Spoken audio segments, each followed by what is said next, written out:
Hoy día por fin vamos a comenzar con el libro de los Proverbios. Le pusimos por título El afán desde la mirada humana. Este título corresponde a un capítulo de un libro de Proverbios del hermano Charles Swindoll. Y yo lo encontré que tiene algunas cosas muy buenas, pero este afán desde la mirada humana creo que nos hace bien para que reflexionemos y pensemos. Podemos vivir la vida desde dos perspectivas y usted verá cómo vive su vida, cómo la vive, desde el punto de vista humano o desde el punto de vista divino. Wow, ¿cierto? Y eso creo que debería, si usted piensa eso un poco, creo que estará dando un gran paso para poder vivir una vida diferente.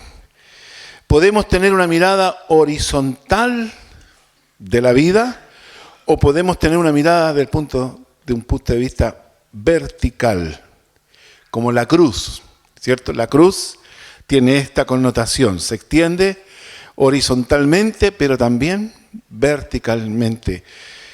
Por tanto, nosotros debemos mirar esto, porque verdaderamente es como si los hombres guardáramos celosamente nuestra autonomía. Como que eso es es la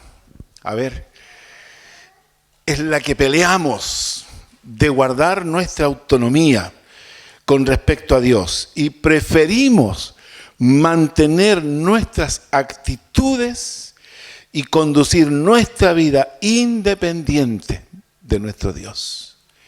Y esto ocurre en personas que se dicen creyentes cristianos. Y uno lo ve, y es triste, hermanos, ver personas que tienen una religión, sin embargo, todo su pensamiento, todas sus motivaciones, todo lo que ellos hacen, lo hacen desde el punto de vista humano. Como consecuencia, las opiniones humanas influyen por sobre los mandatos y principios de Dios. Y todos estamos, yo diría, peleando ese proceso. Las soluciones horizontales o humanas nos dan la ilusión de una mayor seguridad y placer. A veces hacemos cosas y esperamos que Dios las respalde, que Dios nos bendiga, tomamos decisiones, hacemos inversiones, nos involucramos en empresas, objetivos, pensando que estamos... Wow, si soy hijo de Dios, Dios va a bendecir esto. Y la verdad que a veces nos damos las tremendas sorpresas porque Dios no está en eso. Dios no bendice eso, Dios no prospera eso, Dios no quiere eso. ¿Y cómo nos devolvemos? Ese es el asunto, ¿cómo nos devolvemos? ¿Hasta dónde yo me arrepiento o seguir obstinadamente pensando que podemos seguir adelante y ganarle a Dios?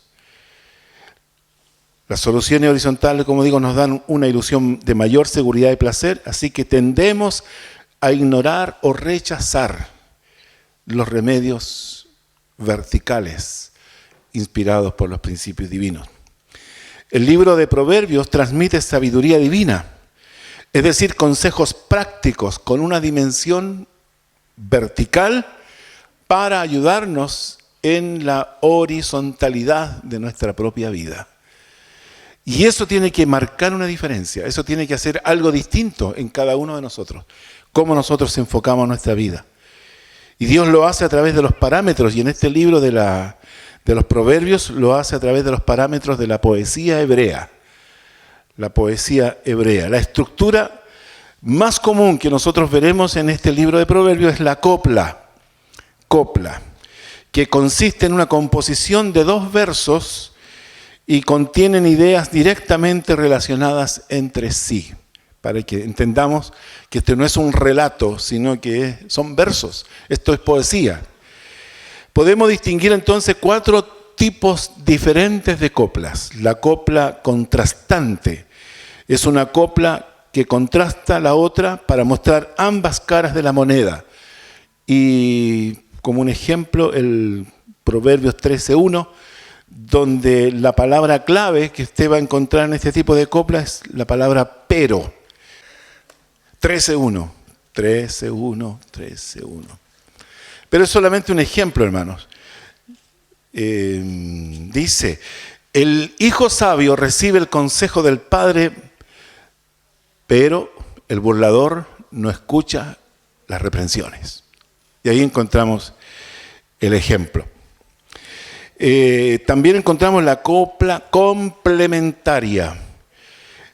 La segunda declaración complementa la anterior. Proverbios 13:10 dice, el corazón conoce la amargura de su alma y extraño no se entremeterá en su alegría. Aquí la palabra clave es la conjunción y.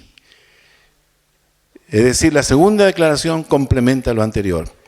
Está también la copla correspondiente. Expresan el mismo pensamiento utilizando términos diferentes. Es un paralelismo. Y esto lo podemos ver en Proverbios 9, versículo 10. Dice, recibió mi enseñanza y no plata, y ciencia antes que el oro escogido. El mismo pensamiento, palabras diferentes. Dicen lo mismo, es como que Dios quiere asegurarse de que usted, si no lo entiende con uno, lo entiende con el otro, ¿cierto? Y finalmente la copla comparativa. Sugiere dos frases que invitan a una comparación. Términos asociados a esto es mejor que, o tanto como, o igual que, se utilizan en estas coplas. Por ejemplo, Proverbios 15:16, que dice, mejor es lo poco en el temor de Jehová que el gran tesoro donde hay turbación. Wow, ¿cierto? Interesante. Yo encontré que este libro tiene una construcción muy, yo diría, aguda en cuanto a los pensamientos que trata de poner en nosotros. Los proverbios combinan los escritos de muchos autores, no son todos exclusivos de Salomón. Sin embargo, el libro comienza como los proverbios de Salomón, hijo de David, rey de Israel. Pero encontramos también proverbios de Agur, Lemuel, y también los varones de Ezequías hicieron una recopilación de proverbios de Salomón que no quedaron en los registros formales, y ellos hicieron como una recopilación buscando para complementar aún más este rico material. Qué interesante, los proverbios no contienen una información directa de destinatarios, sino que son universales. No mencionan nación, tampoco cultura, ni costumbres, ni leyes, por lo tanto su contenido es para todo tipo de personas. Y también eternos, porque imagínense los años que fueron escritos, sin embargo hoy día tienen mucho valor, mucha vigencia. Sus principios se aplican a todas las personas en cualquier lugar y en cualquier época. ¿Qué más podemos decir de los proverbios? Este libro es llamado Proverbios de Salomón. Salomón significa pacífico. Pacífico. David, cuya vida estuvo llena de fatigas y aflicciones, sinsabores, luchas, batallas, ¿cierto? Escribió un libro de devoción, los Salmos. Sin embargo, Salomón llenó una vida pacífica, como su nombre lo dice, y escribió en tiempos de paz un libro de instrucción. David apuntó a la devoción porque dependía tanto de Dios, pero Salomón apunta ahora a la instrucción. Significa que en tiempos de aflicción debemos recurrir a la devoción, pero en los tiempos de paz debemos recurrir a la instrucción. Tiempo en que podemos aprender y enseñar a otros lo que debemos practicar en los tiempos difíciles. También debo decirle que todo el mundo deseaba ir a ver a Salomón. Primera de Reyes 10:24 nos habla de esta notoriedad de Salomón, donde era un hombre famoso por su sabiduría, ¿cierto? En Primera de Reyes, dije, 10:24, dice, toda la tierra procuraba ver la cara de Salomón para oír la sabiduría que Dios había puesto en él. Si Dios lo hizo con Salomón, ¿por qué no puede hacerlo también en usted? Que usted pueda crecer tanto en sabiduría que de todas partes quisieran ver su cara para oír lo que Dios le ha revelado. También hay algo importante en Primera de Reyes 4:30 acerca de la notoriedad de Salomón. Dice, era mayor, y esto es importante, era mayor la sabiduría de Salomón que la de todos los orientales y que toda la sabiduría de los egipcios. Era mayor. Por lo tanto, hermanos, la sabiduría que nosotros podemos recibir de Dios siempre será mayor que la de todos los sabios que existan en este mundo. No importa su notoriedad, no importa qué tan inteligentes y sagaces sean, la sabiduría de lo alto es pura, ¿cierto? Divina. Y es mejor y es mayor que la sabiduría de todos. Aquí en este caso, hasta de los egipcios. También es importante considerar este libro desde la mirada de un filtro oriental, porque los pensadores occidentales hacen una distinción entre la sabiduría teórica y la sabiduría práctica. Es decir, nosotros, si nos metemos en esto, tenemos que mirarlo desde el punto de vista de la sabiduría oriental y no de la sabiduría occidental o griega, porque los griegos hacían una distinción entre la sabiduría teórica y la sabiduría práctica. Por lo tanto, una persona podía vivir como quisiera, sin embargo, ser respetado como sabio, porque él tenía la sabiduría aquí. Sin embargo, para la sabiduría oriental no era posible aceptar palabras, por muy elocuentes que sean, de una persona que no viva lo que piensa. Wow. Entonces eso también a nosotros nos desafía de vivir de acuerdo a cómo pensamos, ¿cierto?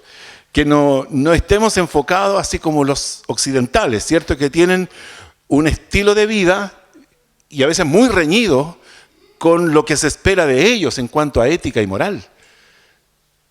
Pero sin embargo vivimos en esta sociedad donde usted puede chequear, ¿cierto? Los señores políticos, autoridades, que hablan muy bien, pero viven muy mal. Hablan bien, por ejemplo, de la familia, pero ellos tienen una pareja, porque tienen un fracaso matrimonial.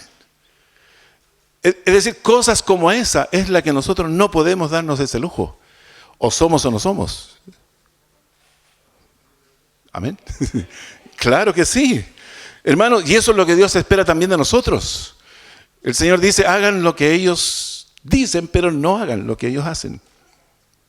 Porque también dentro de la religión, aún dentro del judaísmo conservador, existían estas contradicciones de gente que decía una cosa y hacía otra.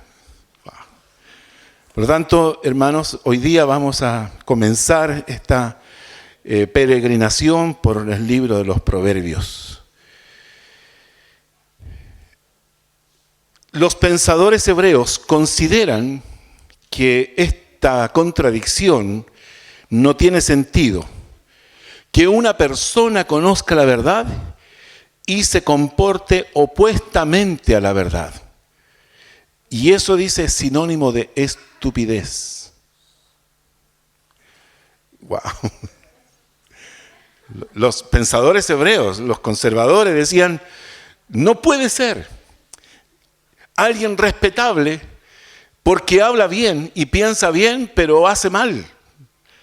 Eso es una estupidez. Y a nosotros también debe confrontarnos esto. Creo que debemos, hermanos, lo poco que sepamos, debemos aplicarlo, debemos obedecerlo. En la mentalidad hebrea, conocer sabiduría e instrucción significa obligatoriamente ponerla en práctica. Sí. Ay, hermanos, es así de fuerte. Vale la pena. Dos definiciones de sabiduría tengo acá. Dice, la sabiduría es el resultado de un conocimiento que produce obediencia. La sabiduría es el resultado de un conocimiento que produce obediencia. Es decir, cuando yo recibo una palabra de Dios, yo antes iba para allá, sin embargo, la palabra de Dios me confronta y me hace dar un giro a mi vida, opuesto. Eso es sabio. Eso es de sabios. Tengo otra definición. Dice, la sabiduría es la habilidad de aplicar el conocimiento a fin de superar cualquier problema en la vida. Es decir, la sabiduría es la habilidad de aplicar lo que uno sabe. Por lo tanto, si de algo, hermanos, nos hemos nosotros preocupado intencionadamente a través de la palabra que se predica o se enseña, trato de que sea práctico. No personas místicas, no personas hiper espirituales, pero tienen la escoba en su vida personal. He conocido personas súper espirituales que de 10 palabras, 5 tienen que ver con Dios, el Espíritu Santo y la gracia y la fe, y sin embargo están separados, no generan recursos para sostener sus hogares, dejan los niños abandonados, ninguno de ellos sigue su ejemplo como creyentes, pero sin embargo tienen el discurso, hasta para los pastores. Pero son desordenados, no echan raíz en ninguna congregación, pero sin embargo, ellos hablan muy lindo. Esos son los sabios occidentales. Los verdaderos sabios son los que reciben la palabra, la aplican, la obedecen. Aunque les duela, aunque sufran, pero es por su bien. Porque la palabra de Dios nunca va a traer algo que a una persona le haga daño, o que lo destruya, o que lo arruine. Muy por el contrario, Dios quiere que usted viva bendecido, que sea una persona próspera, que usted reciba siempre una enseñanza que le ayude en su día a día a conducir su vida y también a bendecir a los que vienen detrás suyo, los que dependen de usted. Bien, por lo tanto, vamos a lo primero, el propósito de este libro. Primero, el género literario. ¿Qué dice? Los proverbios de Salomón.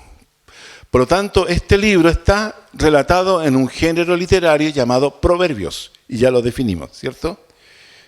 Proverbios es una palabra que tiene un significado.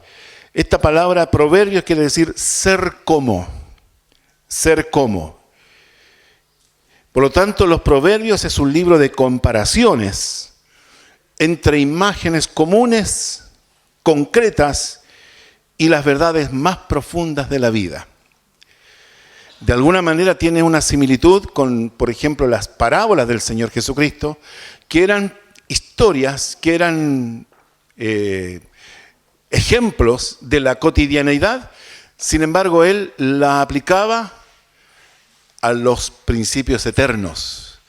Las personas no podían entender directamente el principio eterno, pero él tomaba la parábola para ilustrar esa gran verdad espiritual que a veces costaba entender.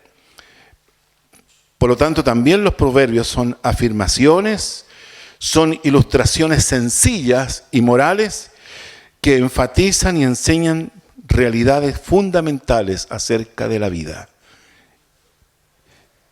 Hermanos, cuando hablamos de que es palabra de Dios, tiene que ver con esta fuerza de autoridad, ¿cierto? Si Dios lo escribió, así es. Si Dios lo dice, eso es verdad. Los proverbios son dichos eficaces, diseñados para hacer que los hombres contemplen de una mejor forma el temor de Dios y vivan por su sabiduría. Aleluya. El claro propósito, esto lo vemos del versículo 2 al 6. Entonces, cuando comienza el libro de los Proverbios, dice los Proverbios de Salomón, hijo de David, rey de Israel, para entender sabiduría y doctrina, para conocer razones prudentes, para recibir el consejo de prudencia, justicia, juicio y equidad, y para dar sagacidad a los simples y a los jóvenes inteligencia y cordura. Aquí vemos varias palabras que tienen cierta connotación. Cuando hablamos para entender sabiduría, ya lo hemos comentado, pero sin embargo también dice doctrina. Y doctrina tiene que ver con la enseñanza, con las advertencias. Doctrina tiene que ver con advertencias sobre las consecuencias de una conducta equivocada. Cuando nosotros podemos dimensionar el valor de esta palabra es cuando le enseñamos a nuestros hijos. Les inculcamos cosas que le van a ayudar en la vida, que le van a dar seguridad. Por ejemplo, no toque la estufa, ¿cierto? El niño conoce, ¿cierto? Le atrae el calor, le atrae la llama, le trae ese color, ¿cierto? Del fuego, pero sin embargo se debe advertir. Hace poco estuvimos visitando un hogar que un pequeñito había llegado a esa casa como de visita, era un nieto parece de la dueña de casa, y el niño no sabía esto y no había ninguna protección. Y él que se fascinó con el tema de la estufa, se acercó y puso las manitos. Y lamentablemente tenían las manitos vendadas y estaban haciéndole implantes, porque sus manos quedaron pegadas a esa lata. Entonces, hermanos, la idea de los proverbios es justamente advertencias. Advertencias para que nosotros no suframos. Para que a nosotros nos vaya bien.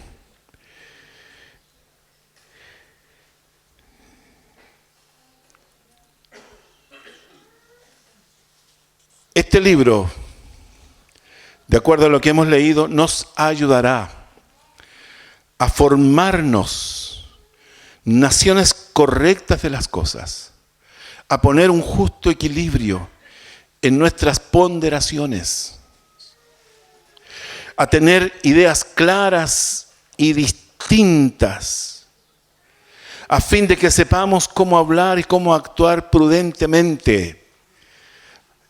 La prudencia es esa habilidad, ¿cierto?, de un autocontrol a la vehemencia que a veces podemos tener en algunas situaciones, en algunas expresiones que a veces decimos. Estos proverbios nos ayudan a entender sabiduría y doctrina y conocer razones prudentes. Entonces, a fin de que sepamos cómo hablar y actuar prudentemente. Hay tanta gente sin filtro. Anda tanta persona que se jacta de ser franca y directa, acompañado de desatino y de decir palabras sin ningún tipo de consideraciones. Ay. Existen. Usted los puede detectar. Están entre nosotros. Me acordé de una serial de televisión.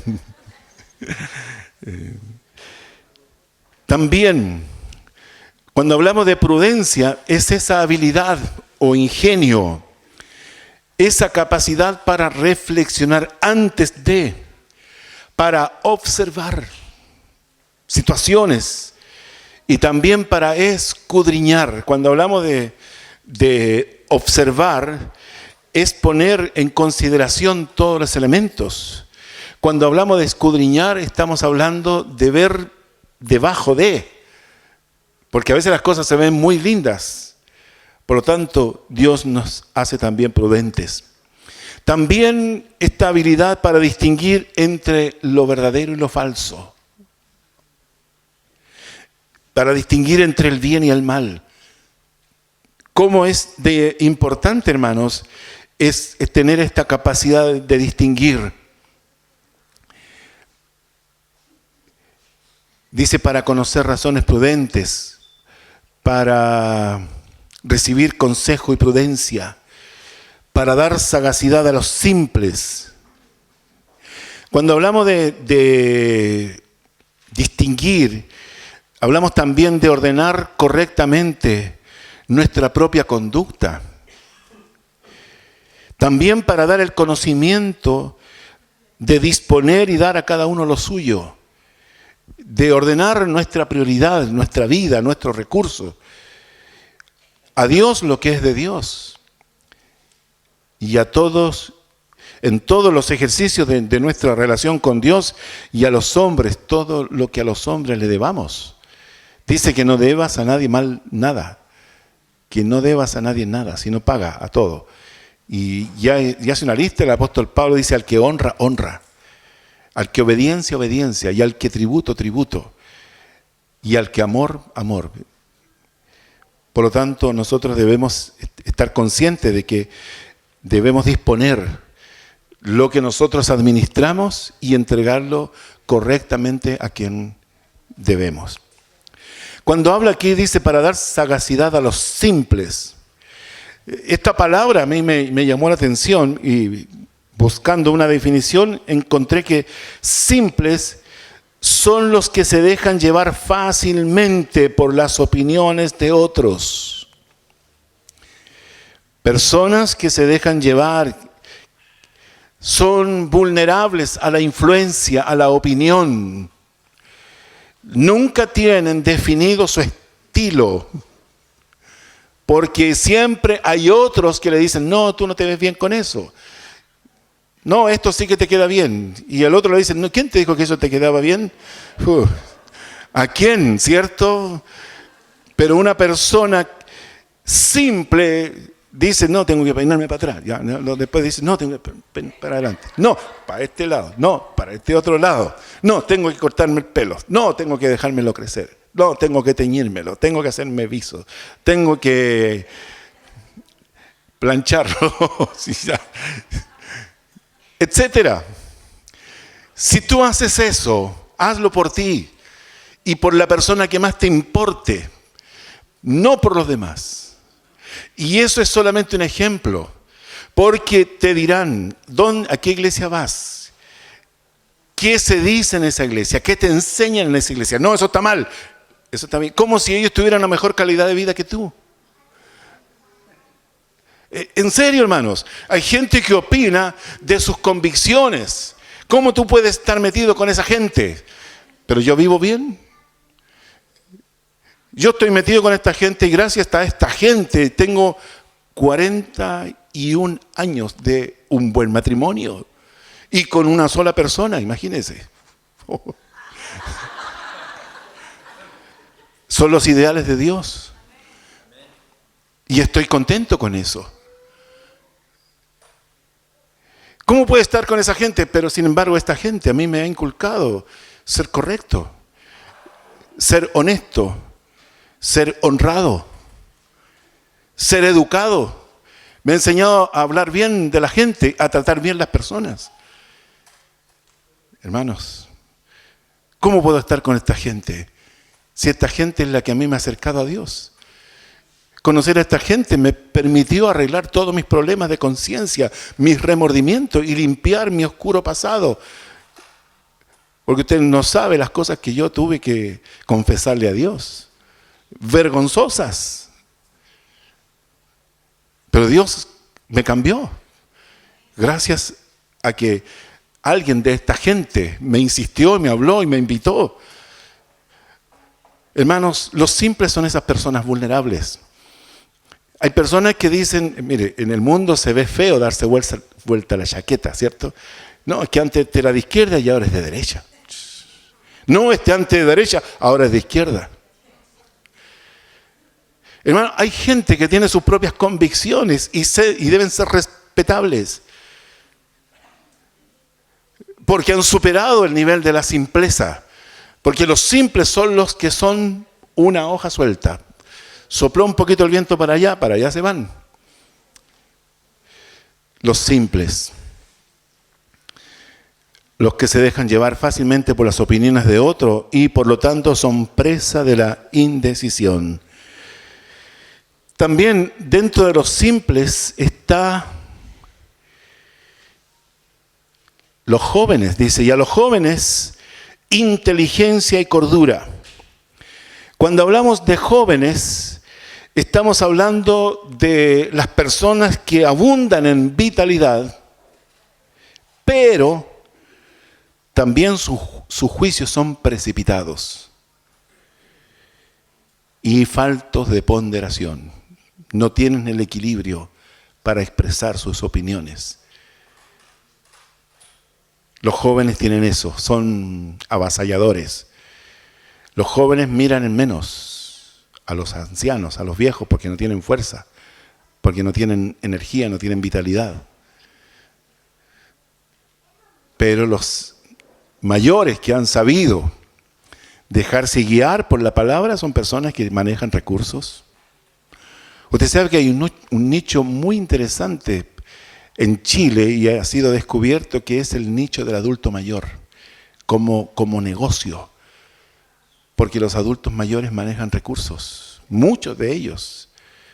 No tienen la fuerza, no tienen la salud, pero tienen... El joven tiene harta labia, harta vitalidad, pero no tienen esto. Entonces tiene que haber un proceso de transición. Y Dios no quiere que tú llegues a ser un anciano para manejar esto. Dios quiere que tengas energía y vitalidad de un joven, pero por los principios verticales, es decir, directamente de Dios. Eso te puede dar a ti sabiduría y prudencia para que enfrentes tu vida y no tengas que tener que pasar y esperar tantos años para llegar a alcanzar la sabiduría, porque la sabiduría tiene un origen distinto, por lo menos la sabiduría de Dios. Hablamos del lema más importante. Versículo 5 dice, oirá el sabio y aumentará el saber. Ya dijimos que el oír tiene que ir acompañado de obediencia. Dios no quiere que seamos oidores solamente, sino también hacedores. El oidor va de la mano, el oidor correcto va de la mano con la acción, ¿cierto? Oirá el sabio y aumentará el saber, y el entendido adquirirá consejo. Por lo tanto, el entendido no es el que lo sabe todo, sino es el que recibe el consejo y lo obedece. A veces me ha tocado, hermanos, dar algún consejo a personas y no les gustó el consejo. Entonces dicen, voy a ir a esta otra iglesia para que este otro pastor me dé el consejo. Hasta que al final dice que andan buscando que Él les diga lo que quieren oír. Y eso es triste. Son personas que no se sujetan. Porque también la influencia tiene que ver con la autoridad. Tiene que ver con eso.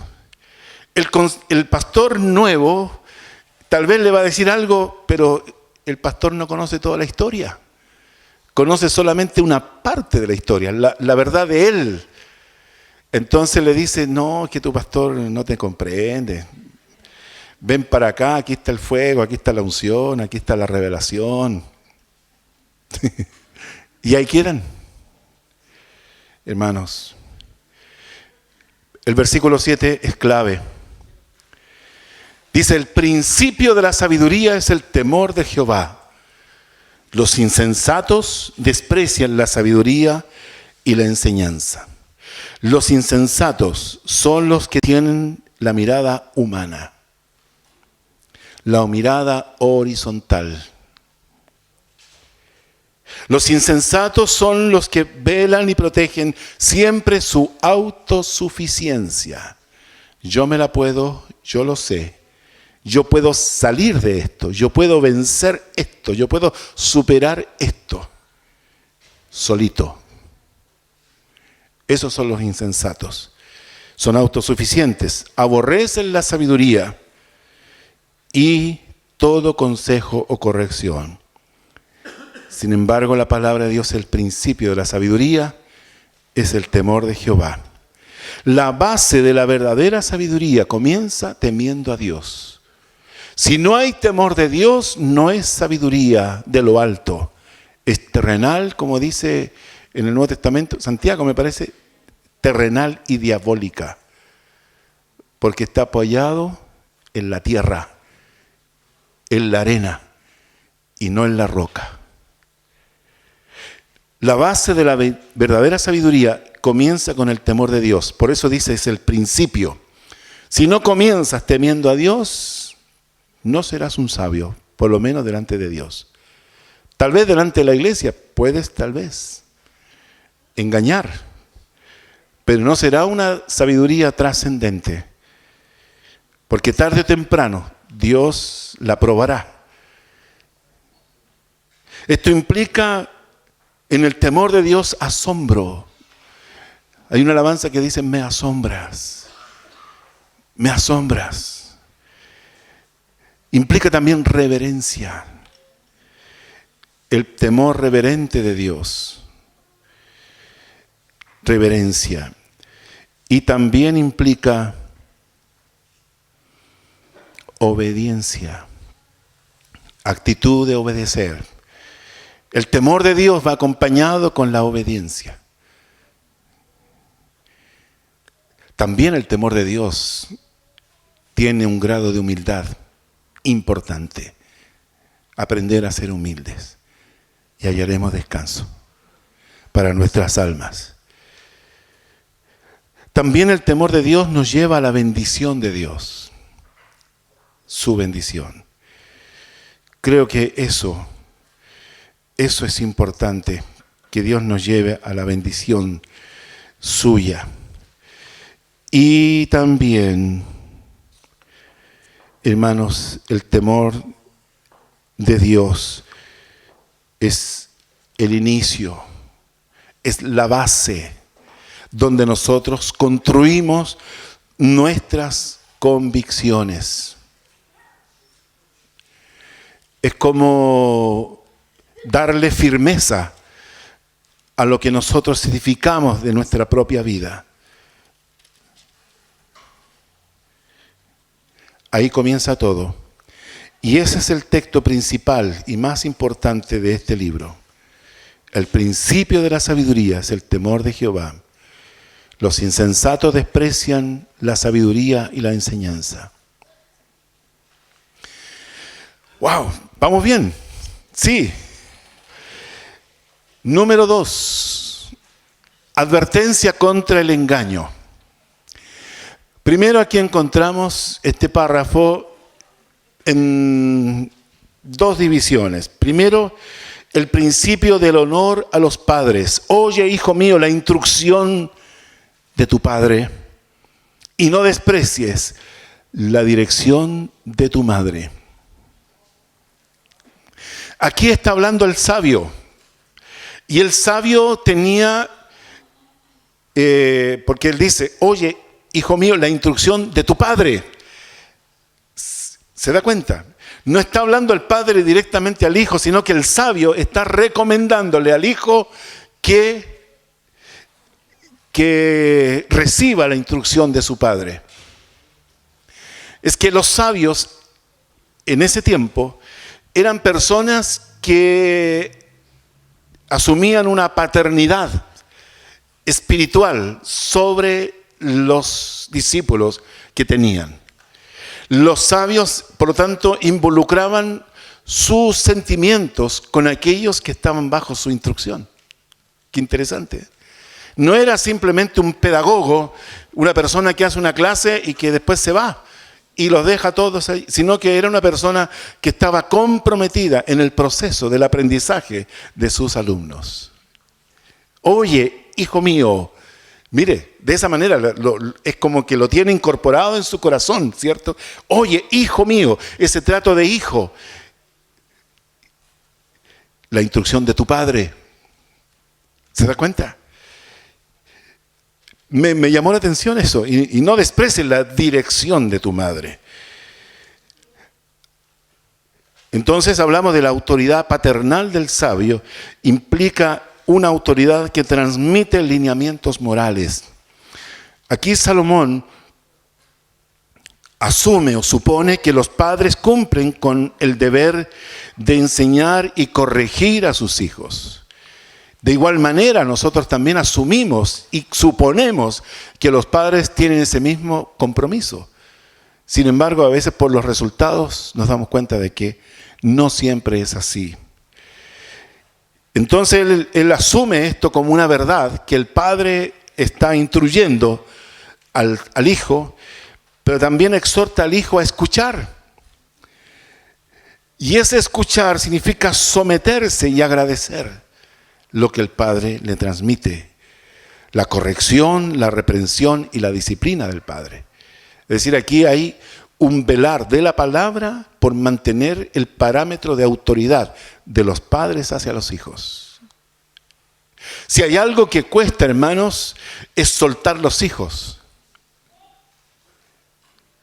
Tiene que ser una transición armónica, ¿cierto? Acompañada de la madurez que vaya teniendo el hijo. Pero si el hijo no tiene esa madurez y actúa por rebeldía, el proceso se hace doloroso y triste. Porque está lleno de situaciones de confrontación, está lleno de conflictos, incluso de agresiones.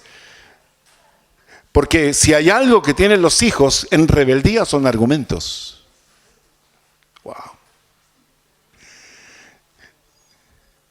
Hermanos, y esa es la realidad, y parece que mientras más avanza la sociedad en este tiempo, más grande es el problema. En vez de ser mejor, con más educación, con más acceso a las redes y al conocimiento, hoy día no está ocurriendo eso. Él exhorta a los hijos y a no descuidar la dirección o instrucción de la madre. Aquí hace una diferencia entre el padre y la madre. El padre es quien instruye, pero la madre es quien moldea el carácter. El padre modela el criterio o moldea el criterio. Son diferentes áreas.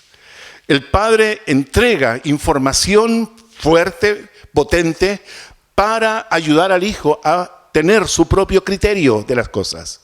En cambio, la madre es la artesana que moldea el carácter del hijo que va creciendo bajo su influencia. La influencia de la madre es directa, la del padre también, pero no tanto como la de la madre. Y aquí Salomón enfatiza esto.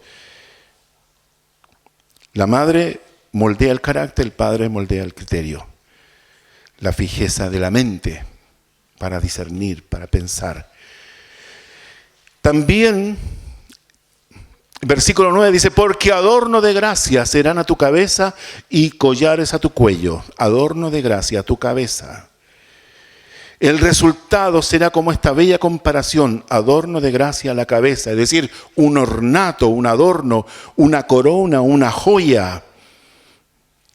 Al ceñir la persona, la parte más noble de sí misma, que es su intelecto, su entendimiento.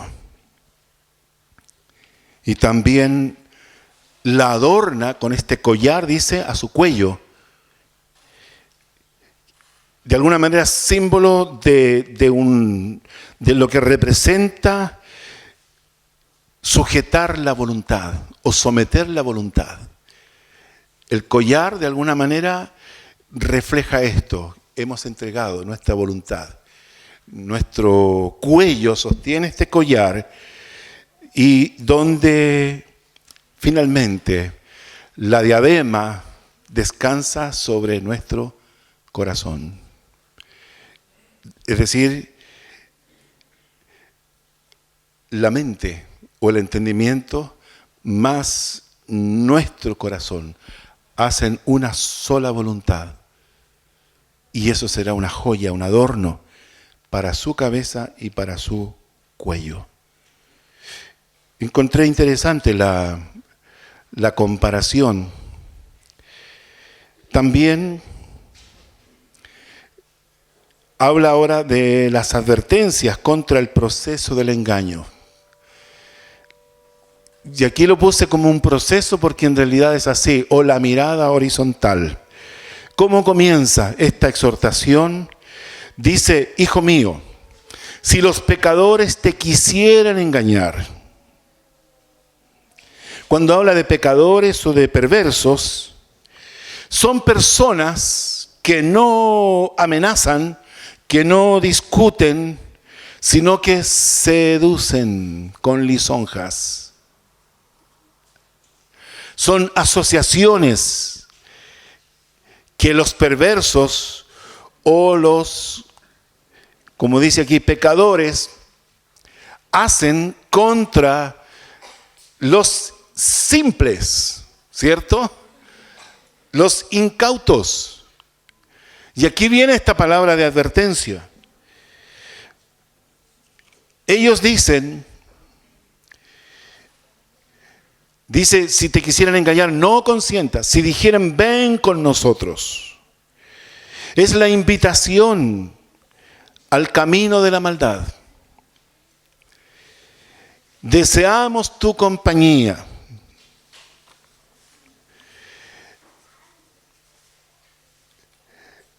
¿Se da cuenta? Sutilmente, es una amistad. Y luego le invita a caminar juntos por este camino. Luego dice, pongamos acechanzas para derramar sangre, acechemos sin motivo al inocente. Y aquí viene algo que encontré en un comentario. Dice, en esta expresión se refiere a aquellas personas, delincuentes, que odian a los buenos, a los honestos, a los trabajadores, porque su honradez les avergüenza y les condena. Es decir, aquí hay un antagonismo. Tú eres una persona que a mí me hace sentir más malo de lo que soy. Tu estilo de vida, tu forma de ser, a mí me hace sentir mal. Entonces yo te invito a que tú te pases a este equipo. Claro, para sentirme bien. Pero esa es la advertencia. Hermano, ¿qué niño quiere comenzar delinquiendo? ¿Qué niño quiere comenzar asaltando? ¿Qué niño quiere comenzar robando? Si un padre ha sido firme en la enseñanza, en algún minuto, todos esos jóvenes que han seguido el camino de la delincuencia han sido por estas malas compañías, estas malas influencias. Y habla de este proceso. Dice, hallaremos toda clase, riquezas de toda clase, dice el texto. Los tragaremos vivos y enteros como los que caen en un abismo. Matthew Henry asocia esto de caer en el abismo los rebeldes que hablaron mal de Moisés y que fueron tragados por la tierra. Dice versículo 13, hallaremos riqueza de toda clase, llenaremos nuestra casa de despojos. La promesa de enriquecerse fácilmente. Ellos dicen que trabajan. Vamos a hacer un trabajo o haremos un trabajito. Y este trabajito les puede traer una recompensa fácil, ¿cierto? De meses o años de trabajo suyo, en minutos. Hallaremos riqueza de toda clase, la promesa de enriquecerse fácilmente. Luego le dicen, echa tu suerte sobre nosotros. Versículo 14. Es decir, tengamos un mismo destino. Proyectémonos hacia un mismo futuro. Corramos los mismos riesgos y tengamos también las mismas ventajas. ¿Se da cuenta que es un proceso?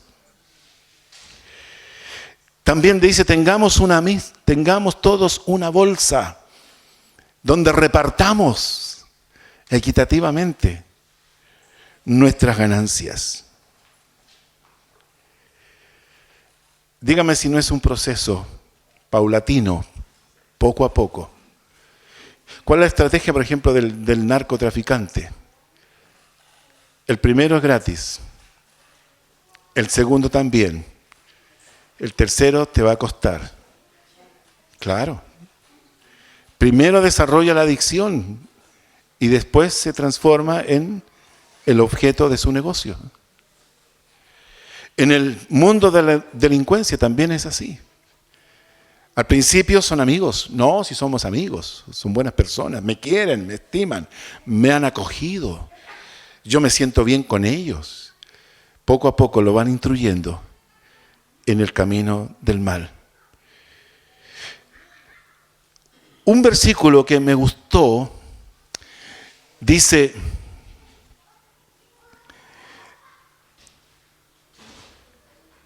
versículo 17, en vano se tenderá la red ante los ojos de toda ave.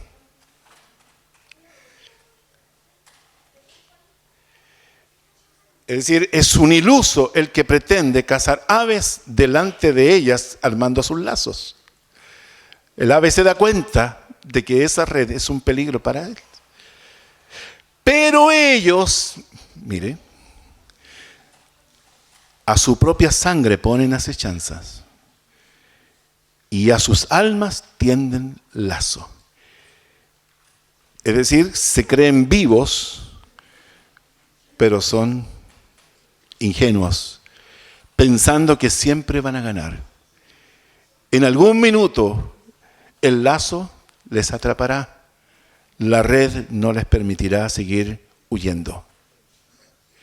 Tales son las sendas de todo el que es dado a la codicia, la cual quita la vida de sus poseedores. La senda de la codicia. Lo que yo no puedo obtener por mis méritos, lo obtendré de todas maneras. Alguien dice, mira, no necesitas, aquí tienes una tarjetita y con esto puedes obtener inmediatamente el beneficio. Solo por una pequeña cuota durante 60 meses, tú me habrás pagado 3 veces por el beneficio de tenerlo ahora. Ay, hermano, a veces siento que me pongo un poco irónico con esto, pero es que de alguna manera uno siente que es un poco así, ¿cierto? ¿Quién se ha enriquecido de esa manera? Satisfaciendo inmediatamente las aspiraciones de las personas que no quieren irse al camino de la delincuencia. Yo les ofrezco esta opción, dicen. Ay, hermanos. Número 3, advertencia contra el rechazo a la sabiduría. Wow, estamos corriendo, pero bien. Versículo 20, la sabiduría clama en las calles, alza su voz en las plazas. También dice, clama en los principales lugares de reunión, en las entradas de las puertas de la ciudad, dice sus razones. ¿Hasta cuándo? Ahí está el clamor en las calles, en las plazas, en los centros de reunión. De alguna manera, esto nos dice que la iglesia debe manifestarse. que los hijos de Dios deben hablar, los hijos de Dios deben comunicar. Las personas necesitan oír lo que dice Dios. Se necesitan, por lo tanto, cristianos que puedan defender los principios verticales que vienen de lo alto, por todos los medios posibles, a través de la multiforma hoy día existente, para atender y llegar al entendimiento humano, para apelar a las facultades de la razón con los argumentos cristianos. Dios declara a los pecadores sus sabias enseñanzas, pero a través de nosotros somos la Biblia que el mundo lee. Amén. Nosotros somos la Biblia que el mundo está leyendo. Y el mundo debe hacer una buena lectura de quiénes somos nosotros. Nosotros tenemos principios verticales y debemos defenderlos y debemos vivirlos. Dios declara a los pecadores sus sabias enseñanzas. Dios declara a ellos sus promesas y también sus advertencias. Cristo es la sabiduría y es el centro de la revelación divina. Dios desea ser oído por todos, pues desea que todos se salven y procedan al arrepentimiento. Ahí está clamando la sabiduría, personificada a través de nosotros. La confrontación, ¿hasta cuándo? ¿Hasta cuándo? Dice versículo 22, oh simples, amaréis la simpleza. Es decir, personas que obran neciamente y se gozan en sus necedades. ¿Hasta cuándo? Y los burladores desearán el burlar, y los insensatos aborrecerán la ciencia. ¿Hasta cuándo? Los insensatos aborrecen el conocimiento y se niegan a aprender. Versículo 23, mire qué interesante cómo está escrito aquí en nuestra versión. Dice, volveos a mi reprensión y he aquí yo derramaré mi espíritu sobre vosotros. Hermanos, es decir, cuando una persona se vuelve a la reprensión divina, hay un toque de su espíritu ahí para ungir la mente de esa persona. Usted puede andar en diversas formas o estilos de vida, todas horizontales, pero sin embargo, si usted se abre a la reprensión divina, viene un toque del Espíritu Santo de Dios sobre su vida, para hacerle pensar coherentemente, para hacerle pensar inteligentemente. Recuerde el ave. El ave ve el lazo y no pasa por allí. Pero el que está lleno, ¿cierto?, de codicia, como dice, no ve eso. Pero cuando se vuelve a la reprensión de Dios, Dios puede cambiar su vida. Dice, mi espíritu sobre vosotros y os haré saber mis palabras. Es decir, parece que la mente se abre, el entendimiento se abre para entender la voluntad de Dios. ¿Cuáles son las consecuencias? Si no lo hacemos, por cuanto les llamé, dice, y no quisisteis oír. Extendí mi mano y no hubo quien atendiese. Mira, aquí habla de dos cosas. Primero, llamar, el clamor, ¿cierto? La palabra, el evangelio voceado, transmitido. Pero sin embargo, aquí hay algo más. Dice, extendí mi mano y no hubo quien atendiese. ¿Qué significa eso? No quisieron oír, pero tampoco quisieron ver las señales de las manos. Un saludo, una invitación, un gesto de advertencia. O las manos perforadas, traspasadas por los clavos del Señor. Dígame si aquí Dios no nos está haciendo una advertencia para que miremos sus manos.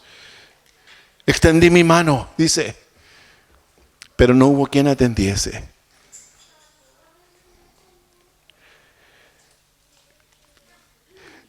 Dice, sino que desechaste todo consejo. Mi reprensión no oíste, no quisiste. También yo me reiré en vuestra calamidad y me burlaré cuando os viniere lo que teméis. Cuando os viniere lo que teméis. Hermanos, a veces hemos sido tan indiferentes, tan negligentes o perezosos para poner en práctica lo que Dios nos ha dicho una y otra vez, que finalmente cuando se cumple el tiempo, cuando ese documento se venció, simplemente el enemigo dice, está vencido el documento, ¿puedo cobrar? Y el enemigo cobra con multas, intereses, costas. Mi abogado, usted conoce. Y coima. Y costas. Es decir, la deuda que era tan pequeña que pudiste haberla pagado en el momento que tenías que haberlo hecho, se te multiplicó por no sé cuánto. Y el enemigo no tiene misericordia. No lo tiene. Entonces me llamarán y no responderé. Me buscarán de mañana y no me hallarán, por cuanto aborrecieron la sabiduría y no escogieron el temor de Jehová y no quisieron mi consejo y menospreciaron toda reprensión mía. Comerán del fruto de su camino. En el fondo el Señor está diciéndole, aquí se aplica simplemente la ley de la siembra y de la cosecha. Y serán hastiados de sus propios consejos. Es decir, tendrás miles de argumentos para justificar lo injustificable. Pero Dios es el que tiene todo control. Porque el desvío de los ignorantes los matará y la prosperidad de los necios los echará a perder. Pero Dios tiene misericordia. Dice, más el que me oyere. Ahí está la bendición, los beneficios de la obediencia. Más el que me oyere. Recuerde que oír significa obedecer. Habitará confiadamente y vivirá tranquilo sin temor del mal. Amén. Pregunta. ¿Tiene la actitud de humildad para recibir el consejo de Dios?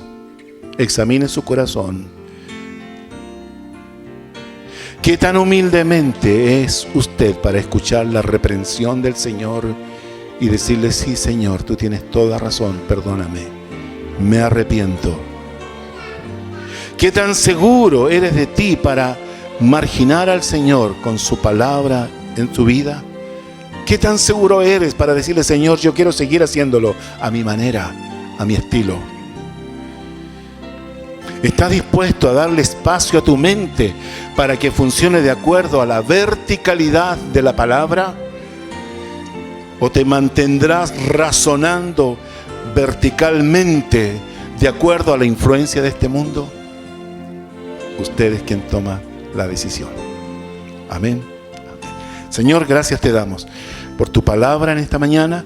Gracias, Señor, por este libro de Proverbios. Es un libro ágil, es un libro, Señor, lleno de consejos. Es un libro práctico.